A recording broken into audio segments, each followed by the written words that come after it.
The 2016 Republican National Convention in Cleveland got underway with a floor fight as those against the nominee, Donald Trump, unsuccessfully staged one last attempt before the cameras to change the party rules. If you've ever been to one of those weddings where the families don't always get along, but the union still takes place, it's kind of like what transpired here on the floor. When it comes to political conventions, there is an old adage: if you make news, you lose. The 2016 dust-up clearly didn't hurt the GOP because a week later, Bernie Sanders supporters were at times an equally disruptive presence at the DNC. In both cases, they looked like they were not a united party. And I think that's one of the other elements that's a challenge for both parties, particularly this year as well as last time. How do you appear to be a united party? Because really, these elections are about mobilizing the base. They're about getting those people who are likely going to vote for your candidate to actually come out and do so. And for Republicans and Democrats, the pandemic-altered 2020 conventions provide the easiest way to do just that: appear united. Because really, unlike the live conventions that we're used to, where you really can't control what's going to happen with that crowd,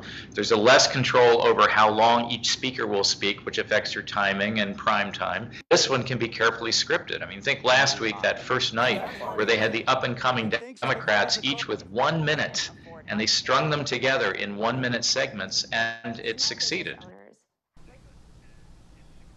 Now, this is only the second convention in the last 4 conventions where we've actually had a day one. In 2008 and 2012, they had to cancel it because of hurricanes. Now, ABC News and their live coverage begins tonight at 10 right here on News 5. Okay, John, we know this is the message the party wants to get out, but are people watching?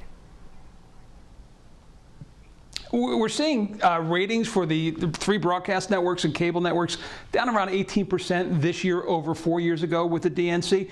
But we're also seeing people choosing to seek out the news that they agree with. So MSNBC saw record numbers for the Democratic National Convention, where Fox News was down, and we suspect we'll see those numbers reversed for the Republican convention this week.